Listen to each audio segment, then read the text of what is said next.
In the spirit of a new year, we're going to try something new for this episode of the Smarter Business Podcast. As you may or may not know, as part of the VidWheel Creator Network, we host twice monthly Zoom meetups to help solopreneurs and small business folks network and gain new insights into how they can grow their businesses through video. These meetings feature a presentation with an industry expert, and that's what I'm going to include in this podcast episode, one of these presentations. Going forward into 2022, I'll be releasing these presentations as podcasts as they happen, so look forward to a more active podcast stream. Without further ado, enjoy the most popular of our recorded Zoom meetup presentations, Ben McAdam presenting Generating Ideas and Results with Content Marketing. So here's what we're going to cover. There's going to be a few things. So the idea is generating content ideas, but we need to cover some basics before we get there. And then we're going to end with talking about how to actually get results from this content marketing. So we'll start with the end in mind, like remember why we're doing all of this. We're going to talk about the journey, and I'll elaborate on that a bit later. Then we'll go through some ideas to generate content and then getting results. So if you're ready, we'll go on and I'll talk about how amazing I am for a moment. But honestly, Neil's intro was actually pretty good. Thank you, Neil. I appreciate that. My job, what I do, I'm a coach. Like if you have a business, it's my job to help make that business grow and especially grow more profitable. And if you got any questions about your numbers, I can help you with that too. Like, what does this income statement mean? Do I need to know any of this kind of stuff? That's what I do. I've grown and sold two of my own businesses. Been doing this for over a decade. Got some great results for clients, which I will save your time and just leave on the screen rather than brag about personally, because we only have a short time. But the reason why I put this there is so that it gives you some context of like, yeah, I know what I'm talking about, and you'll take what I say a bit more seriously.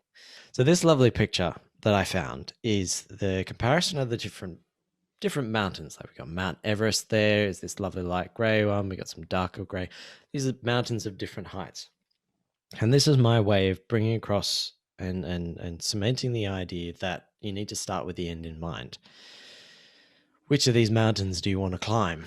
Will make a big difference. It will help you answer a hell of a lot of questions that will otherwise seem to be really vague and gray, of like, should I do this? Should I do that? Well, if you know exactly what you want, it makes that some of those gray area decisions a hell of a lot clearer and a lot easier. So for example, if you want to climb a mountain, then it's like, well, what kind of preparation do I need to do in terms of physical fitness? Like what kind of gear should I bring?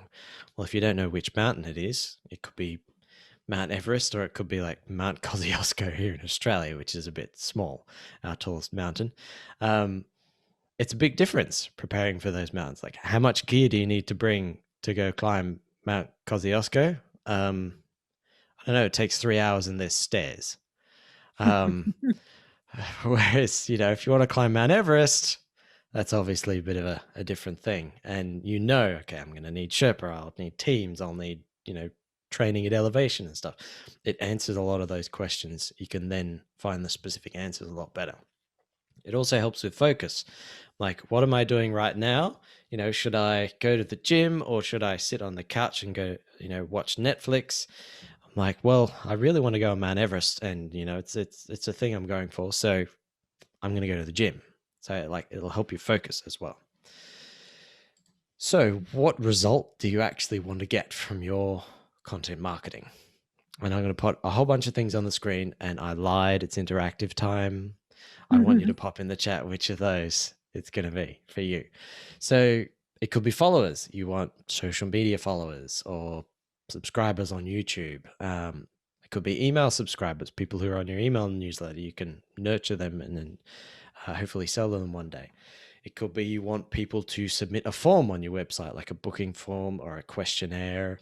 It could be you just want to start a conversation with somebody. This is if you're doing outreach on LinkedIn, for example, this is what they like to call it, starting conversations, not like bothering poor random people who have nothing to do with what you're offering, is what I sometimes get in my LinkedIn inbox. Maybe it's you want people to book calls. Maybe that's what you want your content marketing to do. Maybe you want connections or introductions. This is particularly important if you're like, trying to sell to big companies. A connection might be worth more than someone subscribing to your email list. Or maybe that you want to get other opportunities. Like one of the fantastic benefits I found when I was running my podcast is that you would get random opportunities that you couldn't ask people for, and you wouldn't even think to ask. I see, Nick, was that you? Were you just nodding your head there? Yeah, podcasting is really good for that kind of thing. So here's the list. Pop in the chat, everybody. What is it that you actually want to get out of your content marketing? What do you want it to achieve for your business? What's the result you're aiming for? We've got a few people who've popped some things in there already. We've got followers and good review ratings on the podcast. Yep.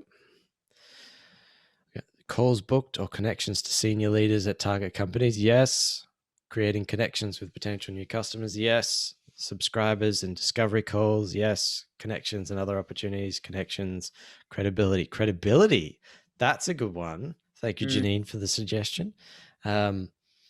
Credibility, speaking engagements. So if you want followers, then in your content marketing, you would be encouraging people to say, and we'll get more into this on the results, but just to illustrate the difference, like if you want followers, then you'll be asking people who watch your videos or listen to your podcast to follow you, or people who see your social media posts, like follow me, like that would be the thing you're asking them to do.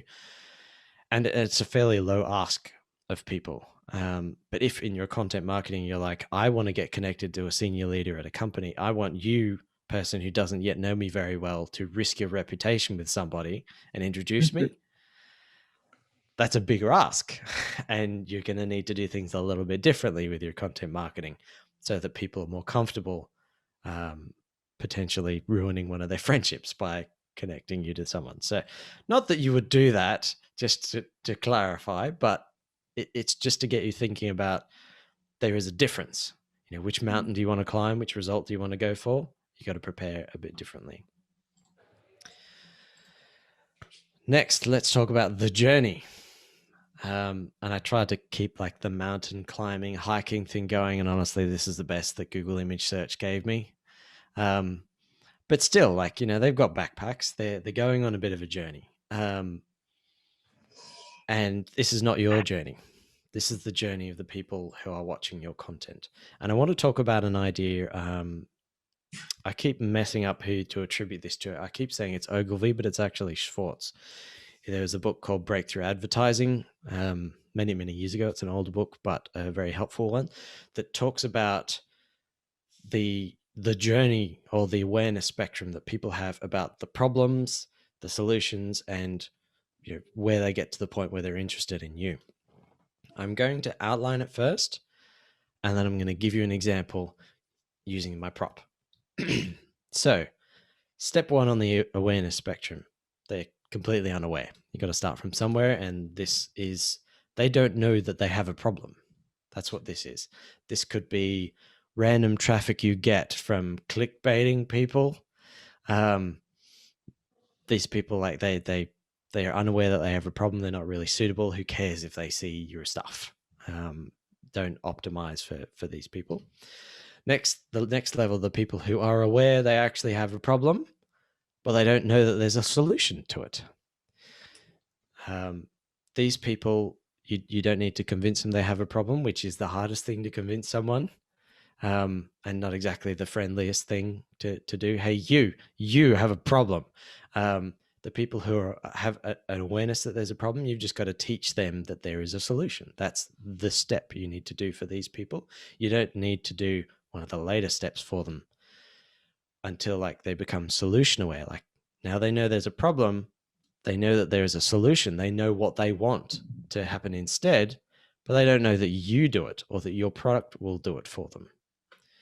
So that's the next step, is they're product aware. They know they have a problem, they know there's a solution, and they know that your product also does that solution, but they're not sure that they want to work with you. They're not exactly sure that it's right with them. So as you're going through this, like remember, if the people who land on your content are problem aware, Do not try to sell these people. They're not ready. They don't even know there's a solution yet. The final stage is most aware. These are the people who are ready to buy. They know they have a problem. They know there's a solution. They know you deliver the solution, and they like you, and they want to work with you.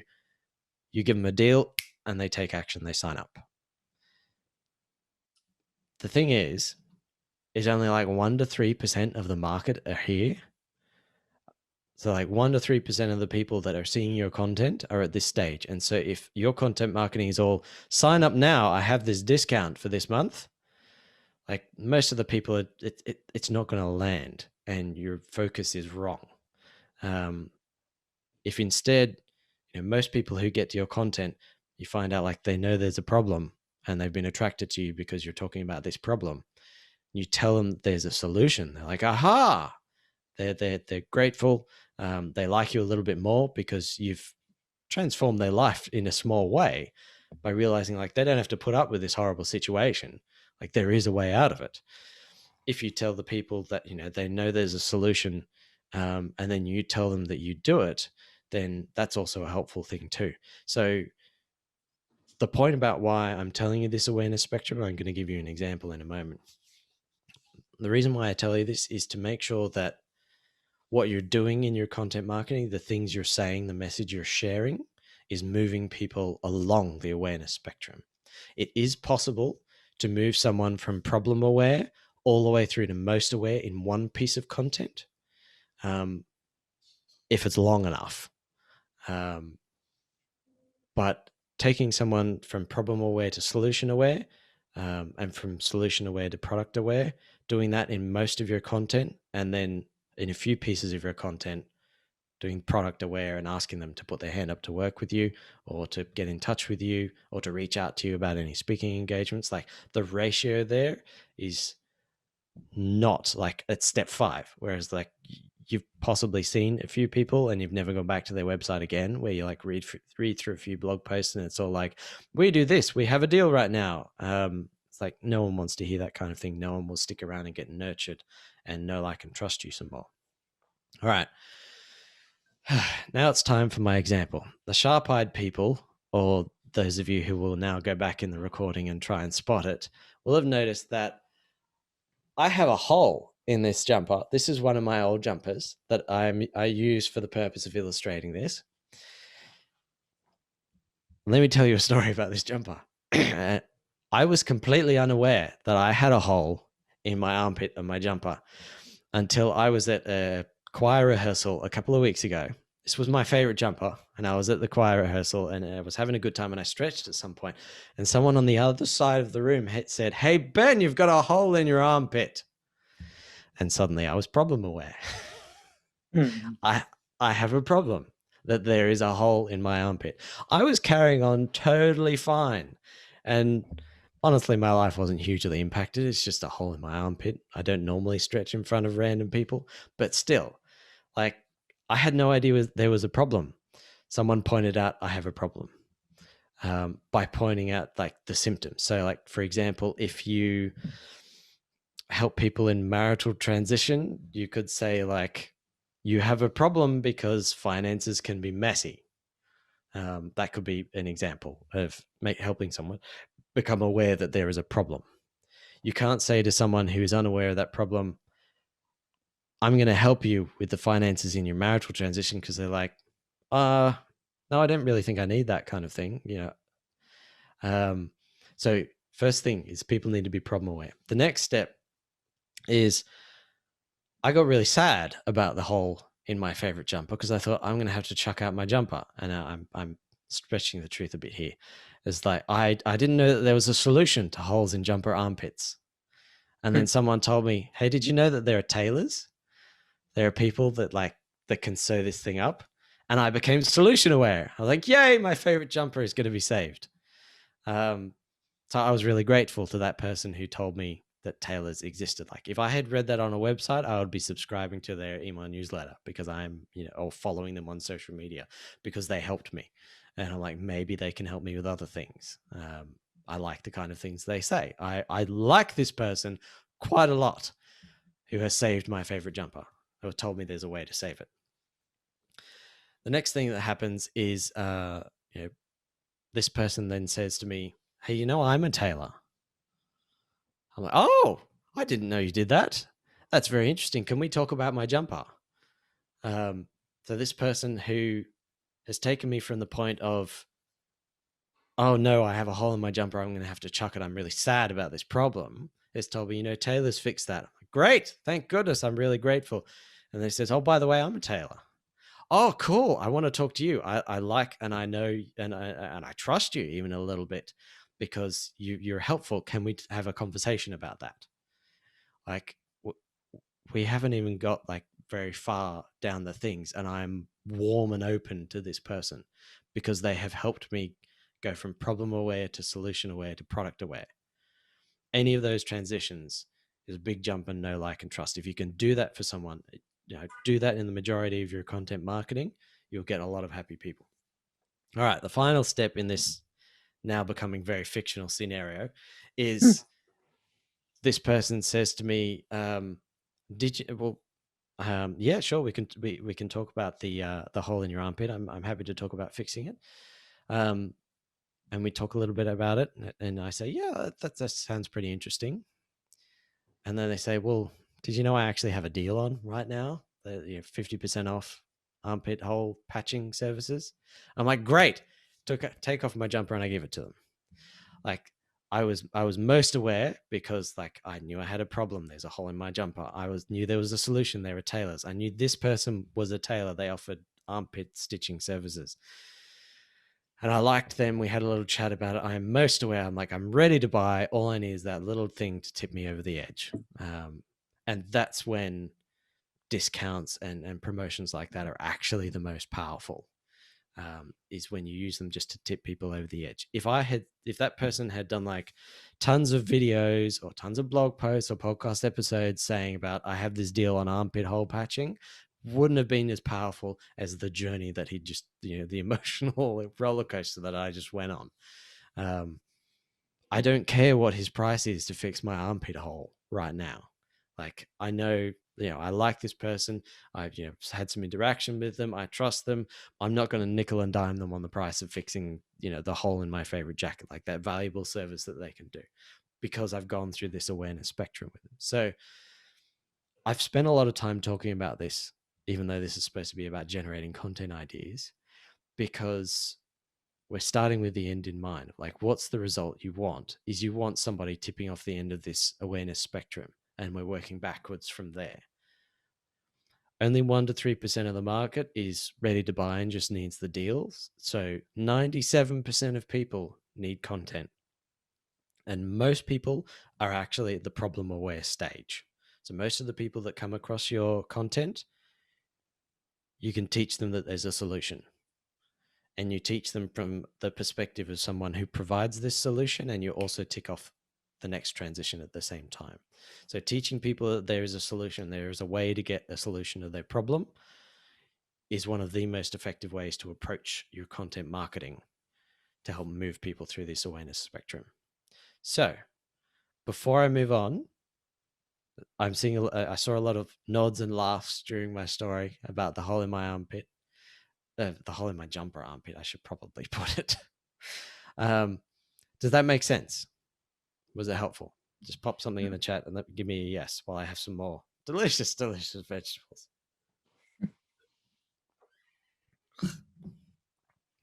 Excellent. We got some yeses. Fantastic. All right. So let's move on to the topic of generating some ideas. And I thought I was being particularly creative when I was creating these slides. And I thought, when we talk about generating ideas, all the pictures are so colorful and rainbowy. I'm going to be a little bit different. How creative am I? All right, let's talk about some methods to generate content ideas. All of it stemming from the understanding of what's the result that you want, and where are people on the awareness spectrum, and what are the particular problems that you help them with.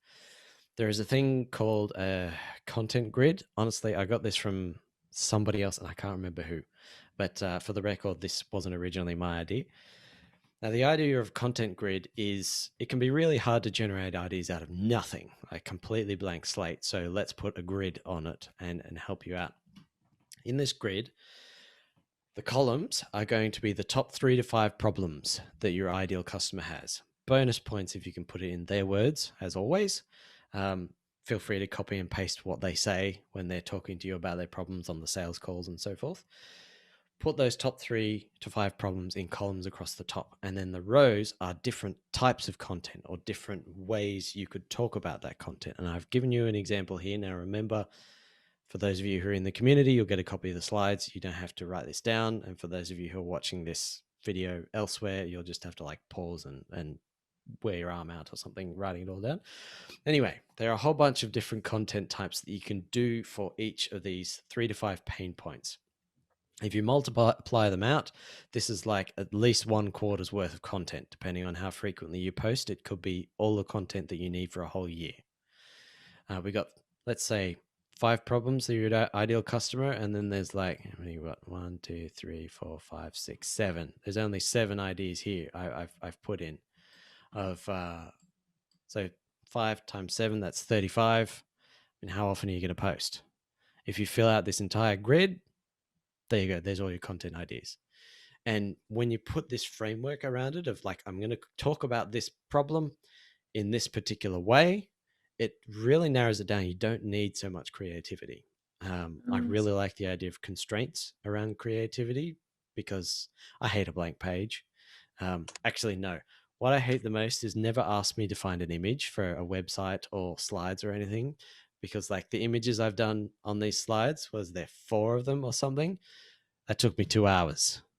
I go down the rabbit hole of like, oh, this is a nice image, not quite what I want. This is a nice one. This is a nice one. So anyway, creativity is helpful with constraints. So for me, I set myself a timer.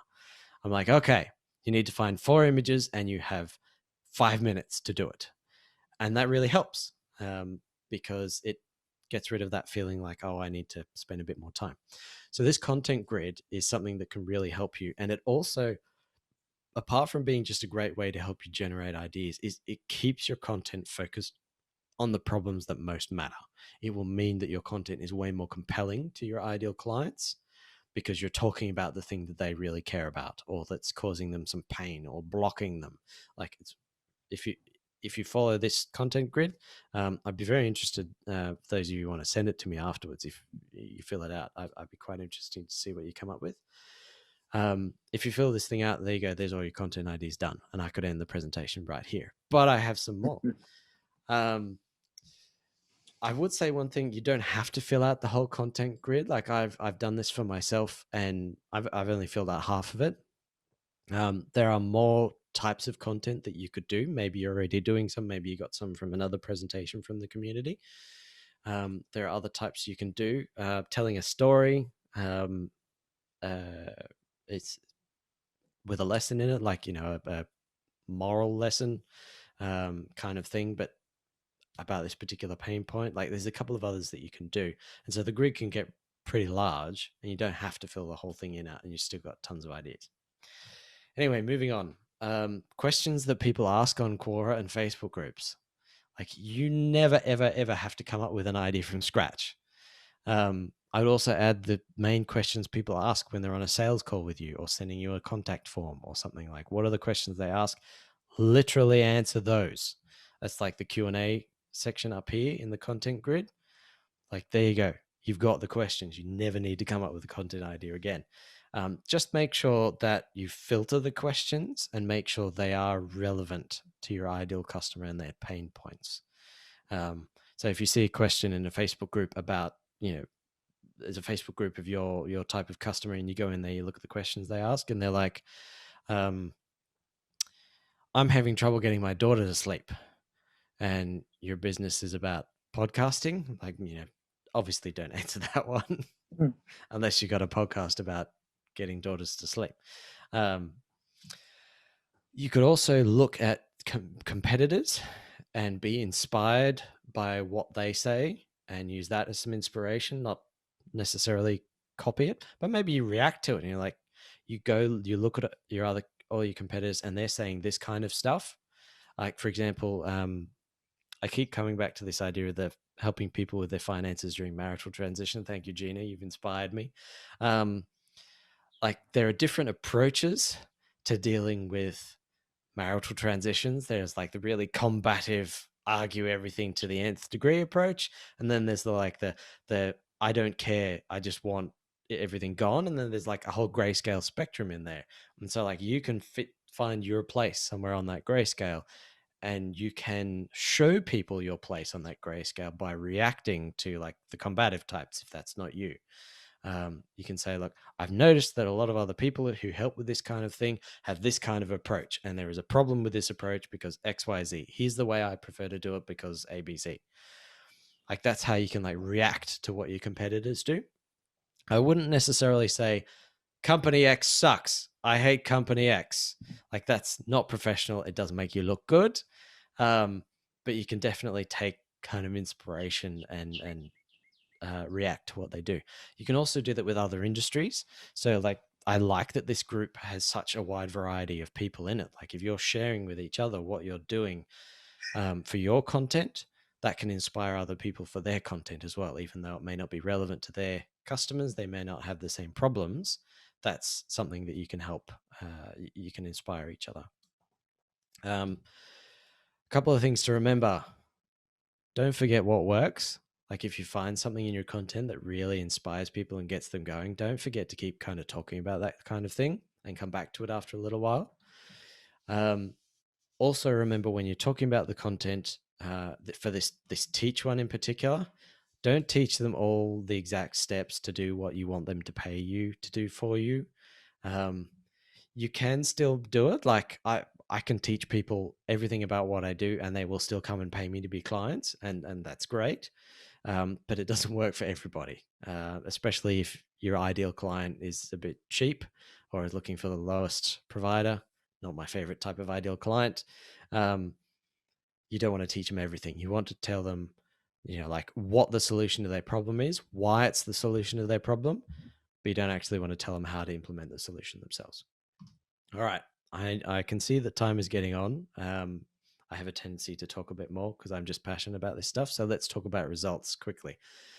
If you remember on my about slide, which I think had almost the most text of any of my slides, I apologize. I mentioned that I sold 2 of my own businesses. Well, in one of them, I did all the things that I've talked about so far in this presentation, but I didn't do this next step about getting results. So I kind of wasted a few $1,000s on a content marketing expert who wasn't actually focused on results. And I had a lot of pretty blog posts, and they were really happy at their ability to make wonderful, pretty engaging blog posts, but then nothing happened. So time for everybody here to learn from my mistakes. And the main thing is the call to action. The bit where you ask them to do something, whether that's click a link or subscribe or follow or reach out, whatever it is, the call to action or the CTA is the critical piece. I see somebody in the chat has made the same mistake I did more than once. Yes, I sympathize. Yep. I'm hyper the other way. If someone says my marketing strategy is going to be content marketing, I'm like, we need to have a conversation. Anyway, so calls to action is the way that you get results. You need to ask them to, or suggest, or request, or plead, or beg, or whatever it is. You need to get them to take some sort of an action. And for a lot of people, that can feel a bit slimy or salesy. So I want to deal with that first. The reason, whenever you're asking somebody for anything, or like sales, when you're asking them for money or to sign up with you, if ever you're feeling slimy or salesy about it, either you've had an experience with a used car salesman, or like you've seen them in movies or something like that, and you don't want to be that guy. But mostly it comes from you don't believe in the thing that you do enough. If you believe that what you do or your product will solve the problem that they have, then it is a no-brainer for you to try and help that person. Like if your focus is on helping people, like Gina, again, helping people with their marital transitions, with their finances, that is a hard time they're going through, and they can screw up their finances for a very long time and get screwed. What you do is really helpful. And if you believe that, If you believe it's helpful, if you believe it will help them, or believe it will get them results, then why aren't you asking them to sign up with you? Like, why aren't you asking them to opt into your email newsletter? Like, you have a duty to help these people. It's not about being salesy or slimy or trying to trick people or get money out of them or anything like that. It's like, you need to help these people. So if ever that feeling of salesy or sliminess comes up, think like, is this going to help this person? If the answer is yes, then you're all clear. You're in the clear of the morals. Make sure that I forgot what I was going to say. I was going to add something extra there. Another thing is seeding. Like I briefly mentioned with one of these things that, the type of clients I worked with aren't cheap clients. So I have seeded the idea that I have clients. Like, you are a bit more a bit more product aware of what I do because I have briefly mentioned it. And that's not salesy or slimy. I'm not actually doing it intending to get any of you as clients. I'm making sure that I point this out. It's like with the jumper, how I stretched right at the beginning, and some of you might have noticed that, but it was so light. I wasn't like, hey, look, I've got a hole in my jumper, until later anyway. So seeding is good. Opt-ins versus content upgrades. And I know we're moving along. I'm so sorry, Neil. But opt-ins versus content upgrades. So if you're asking people to subscribe to your email newsletter, for example, you can say, hey, join my newsletter, or you can say, hey, here's this extra checklist or cheat sheet that helps you with this stuff I've just talked about. That is way more compelling, and it's also easier for you, morally speaking, because you are helping that person. You're giving them some extra value in exchange for their email address. So think about whenever you ask somebody for something, even if it's like an email address, you can offer some value in exchange. If you're asking people for comments, discussion, or replies, if you're thinking like, oh, if people give me comments, that will help more people discover my video, you're probably going to feel a bit more slimy or salesy, as opposed to comment and share your experiences below. Or like, do you have any tips that worked for you? Like those kind of engagement questions. There's a better option there. You can also, polls are a good one as well for getting results, because that gets people to take an action, as well as it generates activity, which more people might see your stuff. You could get them to click to an article or another page. So this is a good backup plan. If they don't want to give you their email address or sign up or subscribe or whatever, you send them to another one of your videos, and you've got another chance to get them to take that next step. We're running out a bit of a time, so I'm going to have to gloss over this. Segmentation, engagement, and promotion. This is the idea that there are some people in your audience that have this problem. There are some people in your audience that have this problem. And sometimes it's really hard to say one thing that makes both of them really compelled. So what you can do is you can say to people, hey, I've done 2 videos recently, or I've done a video recently on this problem. Click here if you want to, watch that one. And then that the people who actually click through and watch that one, maybe you're telling them about this on an email list. You're like, hey, I've done 2 videos, this one and this one. The people who click on this one, they're interested in that topic. And then you can send them a promotion that's specific to that topic, and you can send it to only those people. You don't waste your time potentially damaging your relationship with the people who don't care. They're over here on this kind of thing. So you can use a bit of that. Also, important for getting results in your content marketing is promoting it. You need eyeballs or listeners. Making sure that it gets in front of people is a pretty important part. So with that is the end of my presentation. Thank you everybody for listening. I hope you enjoyed that replay of Ben McAdam's presentation, Generating Ideas and Results with Content Marketing. If you found this information interesting and helpful, please consider subscribing, rating, or sharing this podcast. Thank you all for taking the time to check us out. Create confidently.